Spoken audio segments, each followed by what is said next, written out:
Bonjour chers parents, j'espère que tu vas bien. Aujourd'hui sur l'épopée ludique, on a décidé de te parler de notre top 5 des jeux coopératifs. Donc pour rappel, un jeu coopératif, c'est quoi? C'est un jeu dans lequel tu vas travailler avec ton enfant pour gagner, pour battre le jeu. Donc vous allez gagner ensemble ou perdre ensemble. Allez, c'est parti, on te parle tout de suite du premier jeu. La chasse aux monstres. Donc, la chasse aux monstres, c'est quoi? C'est un jeu qui allie avec brio jeu de mémoire sur les mécaniques du memory et également jeu coopératif.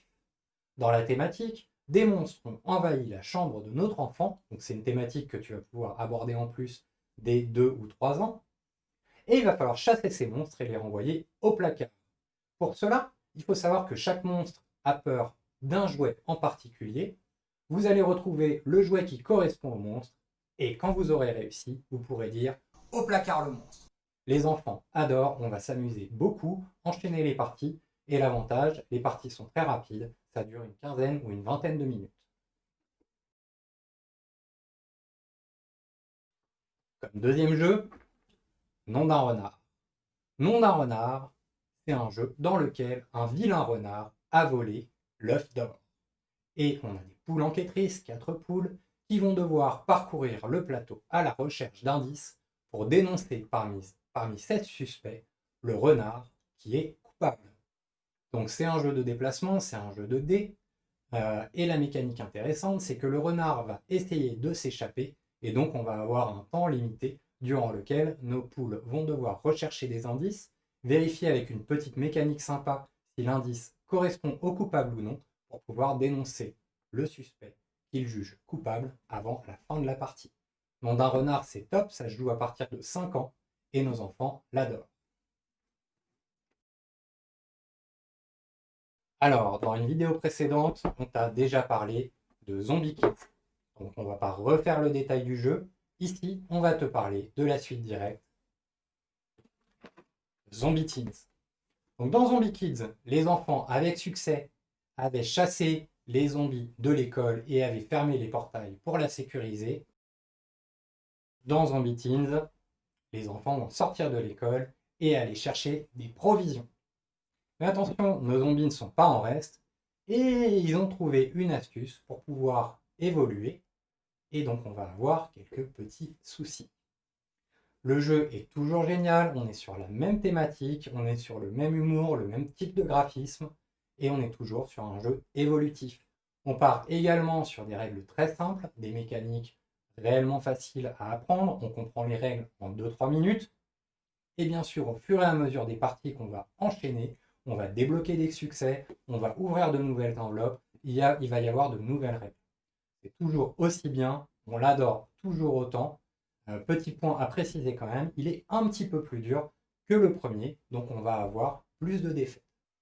On va maintenant parler d'Anabi. Dans Anabi, nous sommes une équipe d'artificiers qui vont devoir travailler ensemble pour réaliser le meilleur feu d'artifice possible. La petite subtilité, c'est que pour construire ces feux d'artifice, on va avoir des cartes numérotées et de couleurs qu'il va falloir regrouper ensemble. Le seul problème, c'est que ces cartes, on ne les voit pas. On va voir les cartes de nos coéquipiers, mais on ne verra rien des nôtres.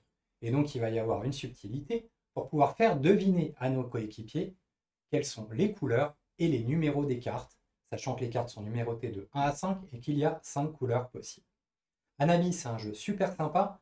Attention, ça se joue à partir de 8 ans, mais au début, il va falloir faire quelques parties pour que ton enfant comprenne bien la subtilité des règles, ce qu'il a le droit de dire et ce qu'il n'a pas le droit de dire. Un jeu qu'on conseille également chez l'épopée ludique. Allez, notre dernier jeu, on va maintenant parler d'un jeu qu'on adore absolument. C'est une histoire de pirates. Une histoire de pirates, on est forcément un équipage de pirates qui s'échappe au départ d'un fort et à qui il va arriver des aventures complètement folles. Le principe, on va avoir un bateau.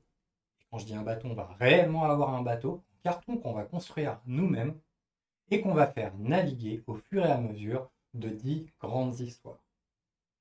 Comment ça se passe? On va avoir sur la tablette une application qui va nous dire quoi faire et ce qui arrive pendant une aventure qui va nous dérouler l'histoire. On va avoir notre bateau qu'on va diriger en fonction des points cardinaux et on va avoir plein d'événements et plein de choses. Donc l'histoire est un peu folle, parce qu'effectivement, la première mission, ça va parler du fait de s'échapper d'un fort dont on est prisonnier, de voler un bateau, puis on va avoir des combats navals, on va avoir un monstre à terrasser, on va avoir une chasse au trésor, on va avoir plein de choses. C'est vraiment une aventure de pirate qui va se dérouler sous nos yeux au cours des 10 parties. La petite subtilité, déjà le matériel est génial, on a un vrai bateau, on en est fou, mais en plus le jeu est évolutif. Donc c'est comme dans Zombie Kids, on va avoir des enveloppes qu'on va ouvrir au fur et à mesure des parties, avec du matériel qu'on va ajouter au bateau, avec des lieux à visiter, avec plein de petits objets à collecter, bref, on va avoir plein de choses au fur et à mesure des parties. La deuxième subtilité, comment ça se passe sur le bateau pour réaliser des actions? Eh bien, on va avoir un emplacement par type d'action possible. Par exemple, on va pouvoir charger les canons, on va pouvoir tirer, on va pouvoir aller à la vigie pour voir ce qu'il y a autour de nous, on va pouvoir monter la voile ou la descendre pour accélérer ou ralentir le bateau. Et pour le faire, on va avoir un sablier qu'on va positionner à l'endroit de l'action qu'on veut réaliser. Donc chaque action prend du temps, puisqu'il va falloir, pour réaliser une action ensuite, attendre que le sablier ait terminé de s'écouler. Une histoire de pirate, c'est absolument fou comme jeu.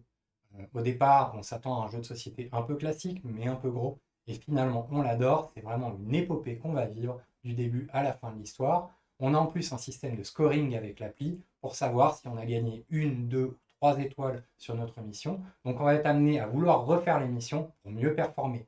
En plus, on a différents niveaux de difficulté. Et petite chose, petite subtilité, c'est un jeu qu'on peut se surprendre à vouloir jouer également sans enfant, juste entre adultes. Voilà pour une histoire de pirate. Voilà pour notre top 5 des jeux collaboratifs.